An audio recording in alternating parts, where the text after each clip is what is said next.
Sayali, how are you? Hi, I'm good. I'm good. Okay. काय concern काय major काय? Major acne. Yes. ऍक्ने scar का फक्त ऍक्ने? आता सध्या ऍक्टिव्ह ऍक्ने आहे माझ्या फेसवर आणि स्कार्स सुद्धा आहेत.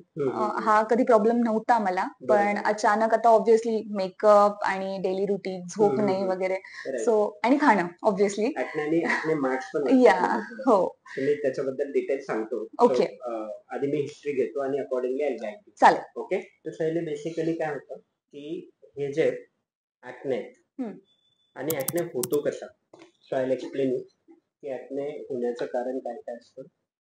These are the stages of acne. So normally follicle असतं आपलं हेअर फॉलिकल, ते प्रत्येक ठिकाणी असतं, म्हणजे शरीराच्या प्रत्येक याच्यावरती फॉलिकल प्रेझेंट असतं. आणि एपोक्राइन आणि एक्राइन नावाच्या 2 ग्लँड असतात.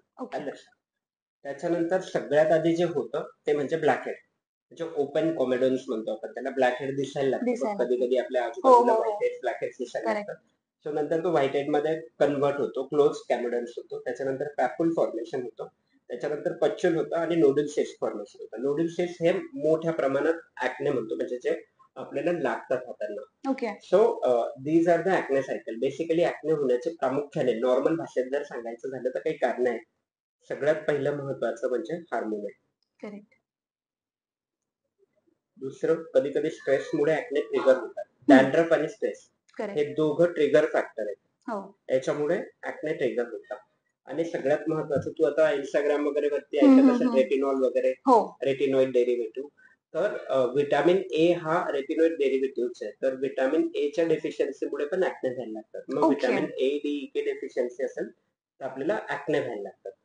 आणि ऍक्ने झाले की त्याच्यामध्ये सगळ्यात महत्वाचं जे आहे ते बॅक्टेरियल इन्फेक्शन होतं. पी ऍक्ने नावाचा एक बॅक्टेरिया असतो, ज्याच्यामुळे ऍक्नेचं प्रॉलिफरेशन होतं, म्हणजे मल्टिपल ऍक्ने वाढत जातात. बॅक्टेरियल इन्फेक्शन, बॅक्टेरियाला पोषक असं वातावरण मिळालं की बॅक्टेरिया ग्रो होतो आणि त्याच्यामुळे मल्टिपल ऍक्ने फॉर्मेशन होतात. आणि पोस्ट दॅट जनरली होतं काय, असे मार्क्स येतात जे आता सध्या तुझ्या चेहऱ्यावर. सो हे मार्कने काय होतात, हे मार्क असे दिसायला लागतात, व्हिजिबल दिसायला लागतात. म्हणजे पिंपल झालं, त्याच्यानंतर ऍक्ने फॉर्म इरप्शन झालं आणि मार्क्स. आता एखाद्या डॉक्टरकडे जाऊन ट्रीटमेंट का घ्यावी, त्याच्या मागचं कारण एक की स्कारिंग नको व्हायला. बरोबर. सो माझं प्रॉपर कन्सल्टेशन झालेलं आहे डॉक्टरांकडून आणि मला हे कळलं की आपण डॉक्टरांकडे जाऊन का कन्सल्ट केलं पाहिजे जिथे आपल्या स्किनचा प्रॉब्लेम चालू होतो, ऍक्ने, स्कार्स वगैरे सगळं. सो आज मला यांच्याकडून हे कळलंय आणि मला त्यांनी रिकमेंड केलं की येलो पील हे केलं पाहिजे.